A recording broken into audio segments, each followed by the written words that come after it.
you sort of put in context, describe what the last 5-6 days have been like for you and for the team, considering, basically from Thursday to now? Yeah, obviously disappointment, the way Thursday went down, and the failure of not being able to help Brandon be successful here.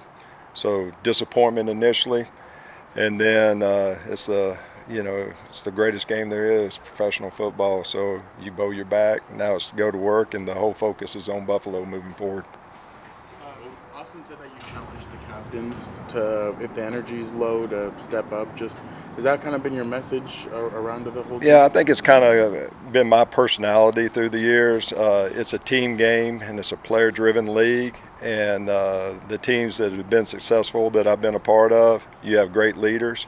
And in time of adversity, those are the guys that's got to lead. And so even if it's out of your nature to step up and be aggressive, this is what this team needs for these 3 weeks. We've got a 3-week season, and we're going to play to win. Just personally, what does this opportunity mean for you? To be here for the guys, to be here for this organization, to be a part of the NFL. I just got put in this position to lead, and that's how I'm going to advance moving forward. Giff, when did you find out Friday that they wanted you to be the guy? Yeah, kind of all the stuff that went down, that's kind of, I'd like to keep that kind of in-house. I don't want to be evasive to you guys, but there's a lot of emotions that go into those difficult situations, and I'd kind of like to keep that to myself. How unexpected, how thrilling is this? And at the same time, I think you didn't plan on this, right? Yeah, that's a good question. I think it's more of I'm a football coach, and you got a game this week, and you want to get this team ready to play in the game. So the time for reflection will be in 3 weeks, really. And I just want to do right by the Spanos family, by this organization, but most importantly by these players, to put them in a position to compete to win come Saturday night. Give the addition of Will Greer, just bringing him in, what was that about? Yeah, I think what it does, it gives us our best opportunity to win. He's familiar with the system. He's been with Kellen. We have a great respect for Max, and y'all hear about that. He'll be back, and he's progressing really well. But we're trying to win these next 3 games, and this was a move to help us in that avenue. Joey's eligible to come off IR. Is he possibly going to play this week? Joey's working hard. Depending on how it goes, that'll be the opening of the 21-day window. But he's had 2 good days of rehab. He's working hard, and I expect to see him on the field at some point. Before the end of the season? Yes. Yeah.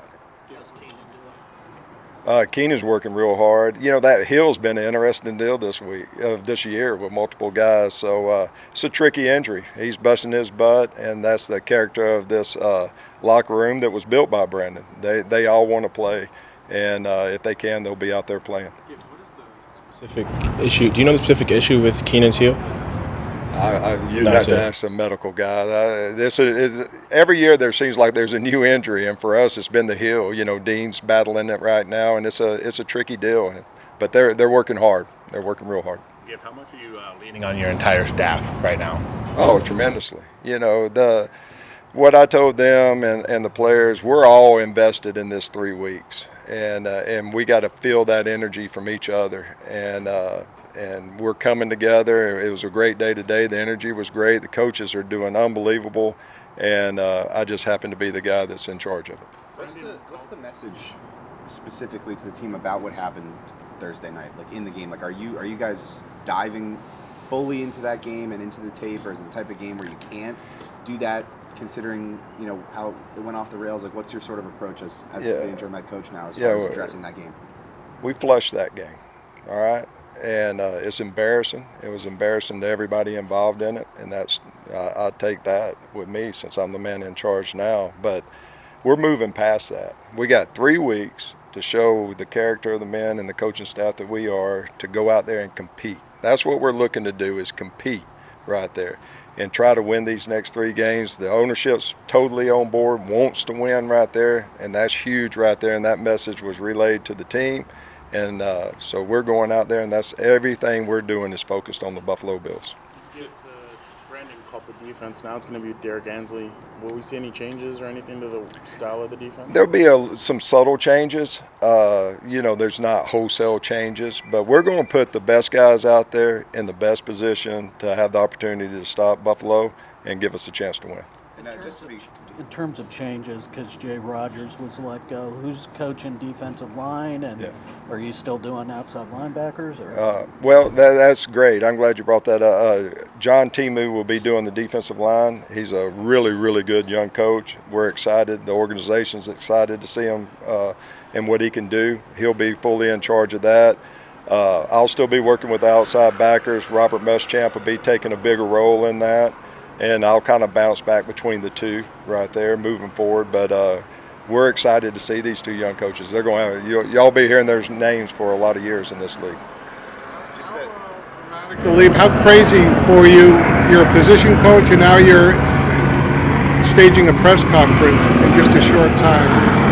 What's it been like to get to where you were a week ago, and now you're? Well, I wish I would have lost some weight a few weeks back. That would have been a positive. I wasn't expecting this. But all seriousness, I've been in this game a while, and there's always new things that come up. And I've been around a lot of great coaches through the years, and you just roll with it. You give to these players. You give to this organization. And then what happens. Roll. And just to be clear, Easton is the starter.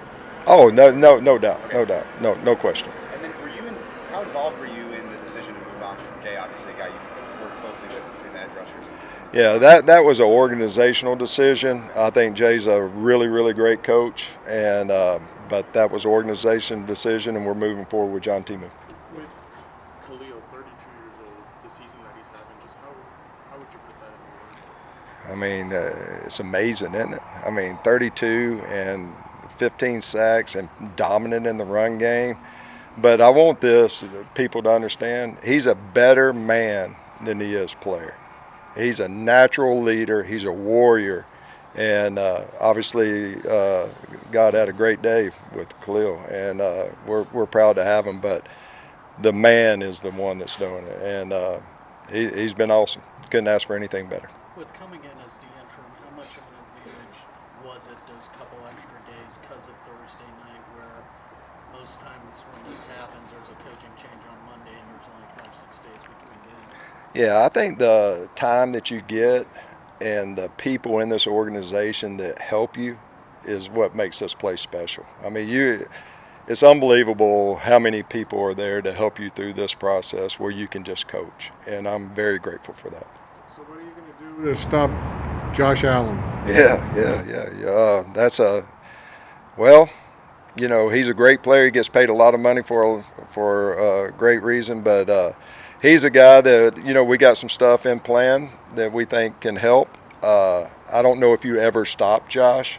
You have to limit Josh and try to create some situations where maybe he could make a mistake or two. But we feel like we have a good plan moving forward into that game. What kind of leader would you describe yourself as? I'm sorry. Like, what kind of leader are you? How would you describe yourself as a leader?